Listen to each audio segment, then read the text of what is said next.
वक़ज़ा रब्बुका अल्ला ताबुदू इल्ला इय्याह,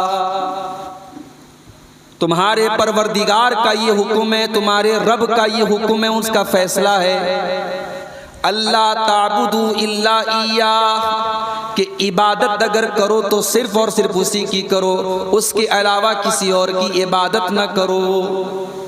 ये पहली नसीहत है अल्लाह ताला। अल्लाह की तौहीद,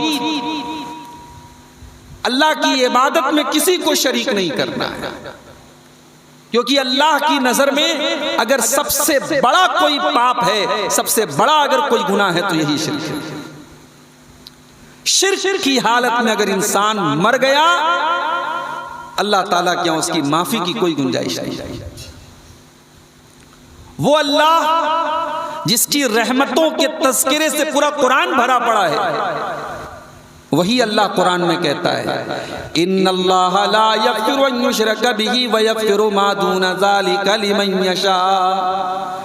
मेरे बंदो, हम शिर्क को माफ नहीं करेंगे, शिर्क के अलावा शिर्क से छोटे जो गुनाह है अगर वो तुम करोगे हम माफ कर देंगे, अगर शिर्क करके तुम हमारे पास आओगे हम माफ नहीं करेंगे। इसको और क्लियर तरीके से समझाने के लिए अल्लाह ताला ने सूरह अनाम में 18 नबियों का नाम लेकर के 18 नबियों का जिक्र करके फरमाया वलौ अशरकू लहबिता अन्हुम मा कानू यअमलून। हमारे ये 18 पैगंबर भी अगर शिर्क कर देते, उनकी सारी नेकियां बर्बाद हो जाती, उनके सारे अमल बर्बाद हो जाते।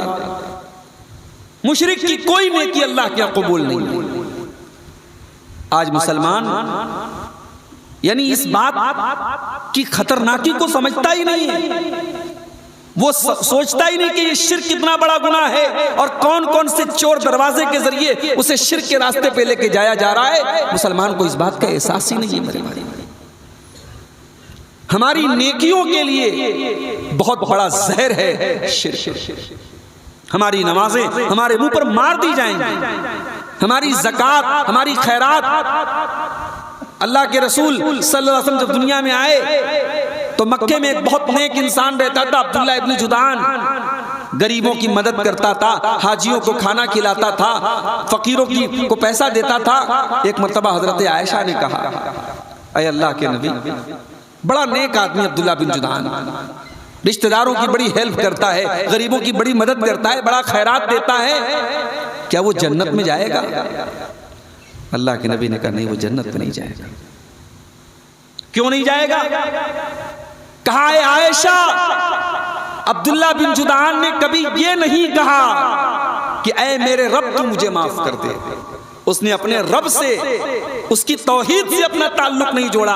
वो मुशरिक था, उसकी सारी नेकियों का फल उसे दुनिया में मिलेगा, आखिरत में कोई फल नहीं मिलेगा। तो ये पहली नसीहत अल्लाह ताला, इबादत सिर्फ और सिर्फ अल्लाह की होनी चाहिए। अल्लाह ही से बिगड़ी बनाने वाला अल्लाह को माना जाए। मुश्किल कुशा अल्लाह, गौसे आजम अल्लाह, गरीब नवाज अल्लाह, दस्तगीर अल्लाह, मुश्किल कुशा अल्लाह, बंदा नवाज अल्लाह, दाता अल्लाह, देने वाला अल्लाह। ये सारा पावर और इख्तियार अगर अल्लाह के अलावा किसी और को दिया जा रहा है, इसी का नाम शिर्क है मेरे भाइयों, जो अल्लाह की नजर में सबसे बड़ा गुनाह है। उसके बाद दूसरी नसीहत, वबिल वालिदैन इहसाना, और ऐ मेरे बंदो तुम अपने माँ बाप के साथ, अपने वालिदैन के साथ अच्छा सलूक करते रहना।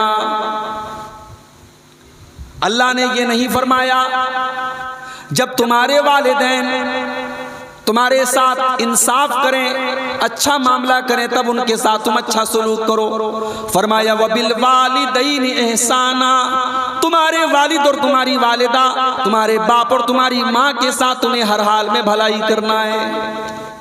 हो सकता है जिंदगी में ऐसे मोड़ भी आते हैं कि माँ बाप अपनी औलाद के साथ भी गलत कर देते हैं। बाज़ औक़ात नाइंसाफी वालिदैन की तरफ से भी होती है। हमारा फर्ज क्या है?